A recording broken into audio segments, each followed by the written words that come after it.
dark man of Nigeria made a video saying that the Hausa child has been subjected and conditioned by the political class to what?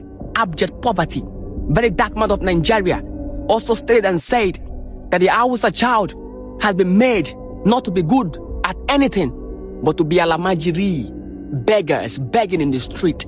I saw that video and my heart broke for the Hausa child. And the question remains, how can Nigerians and Nigeria and the entire continent help liberate the Hausa child from the shackles of abject poverty? How is that possible? Is it money that they need? The last time I checked, the richest man in Africa happened to come from the ethnicity. So money is likely not to be their problem, because I tell you, even if you give $1 million to every Hausa child, they will still remain in abject poverty. Because what is poor in them is not their purse. As much as their purse is poor, what is poor the most is their mind. Akebelen. A river that forgets its source will dry. A tree without its root will cut short. The only way to help the Hausa child is to help the Hausa child with the knowledge of himself. Because historical injustice has been done on the Hausa child. Pay attention, Akebelen. Let the voice of the Akebelen educate you. The voice of the continent. You see, when you study the academic curriculum of the 54 independent countries in Africa, and of course I've studied them, there is something negatively associated with the curriculum or the syllables of Nigeria. Nigerians are not taught history.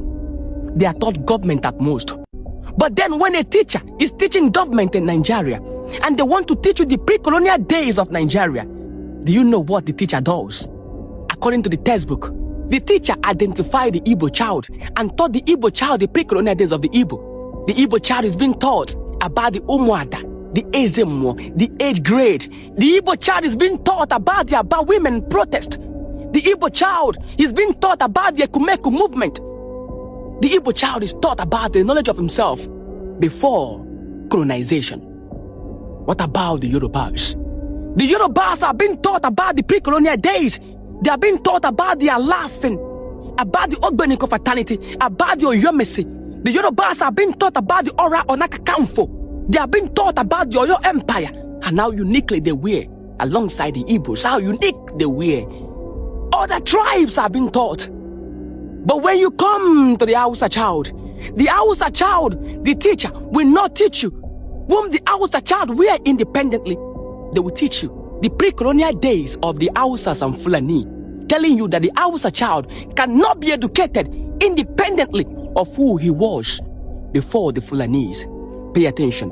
This topic is a very sensitive one because Nigerians are emotional people, and whenever a topic has to do with the northern part of Nigeria, you must be careful because there's a whole lot of propaganda engineered in that part of the country. But you must pay attention. The voice of Akebelen is about to teach. The Hausa child has been denied knowledge of who he was historically because the pre-colonial days that is being taught about the Hausa and Fulani begins from 1903 when Britain came and removed Muhammad Atahiru II and chased him to Bumi and unalive him.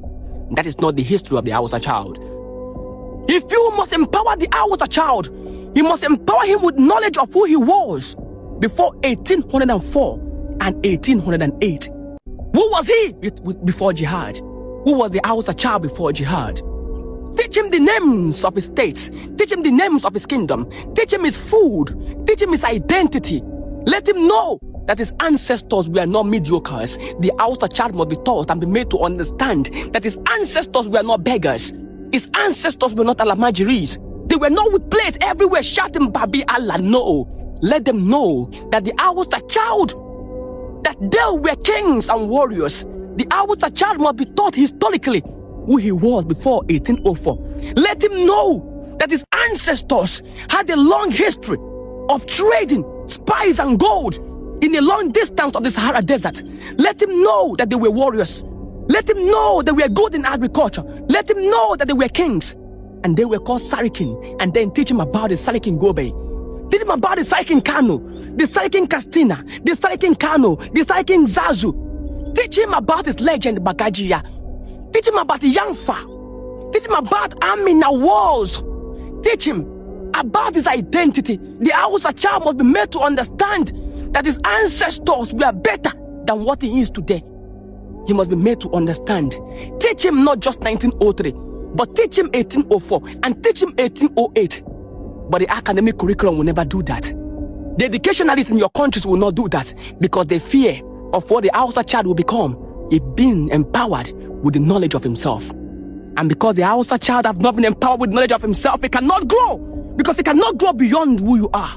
You can't. It's impossible to forget your ancestors and grow. Because your ancestors will be ashamed of who you are because you have forgotten them. They believe this act of cowardice. History will empower the Hausa child more than finance. Because when they understand who they were, they will understand their destiny.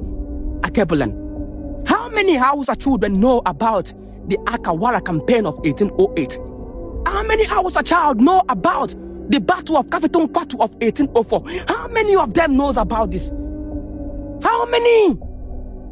You go to Gobe today, when you go to Nigeria, is there any statue of Sariki Yamfa?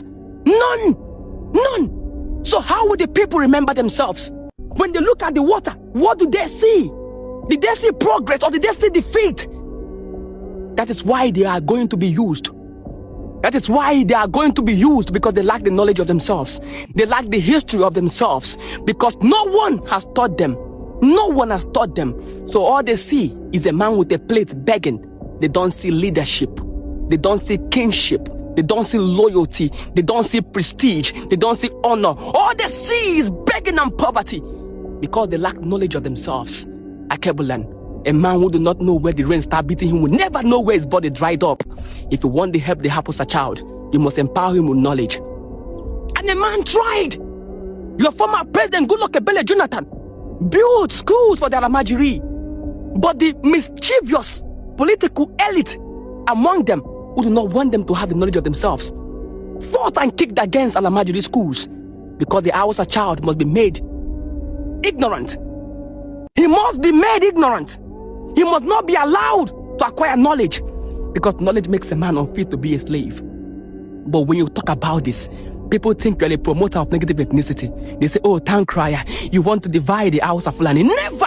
That's not the goal. No, that's not the goal. It is Shakespeare who said the deed is done and what is done cannot be undone. The Hausa and Fulani have exchanged culture. They have intermarried. So the essence of teaching this is not for them to rise and fight each other. No! But for you to liberate a man, you must give him truth. Truth! You must give him truth. That is where he will gain the knowledge of himself. Does not mean you want to divide, but you want to empower. You will continue to deceive yourself if you think the Hausa child does not need historical knowledge. He needs it. Only then can he be free. Because he has forgotten who he was. And because he has forgotten who he was, he will remain where he is in abject poverty. And the political class will continue to use him. You might not change what happened in history, but it's your duty and responsibility to make sure that the next generation understand the glory of the Hausa past. And so they can understand their responsibility of shaping their future. Only then, and then alone, can they rise from the ashes of their past. Only then can they rise and become who they are. Because when you go to Awe, the Awe people have been taught about who they were before colonization. The same thing with Zosa, the same thing with Zulu, the same thing with the Mwash, the same thing with every ethnic group in Africa. Why is their own different? We cannot keep quiet. No, it is your duty now that you know to educate them. Don't say no, it's not your business, it's your business. As long as they are down there, you'll be down there. Because education is your ability to apply knowledge to change your life. It doesn't end there. And also change the life of those around you. Help the Hausa child. Help him recover to make Akebulan great. Because Akebulan must be great again. Akebulan. Long live West Africa. Long live East Africa. Long live North Africa. Long live Central Africa. Long live Southern Africa. Akebulan. Wisdom. Hiya! It's the principal thing. Hiya! It's the principal thing. Free the Hausa child. Free the Hausa child.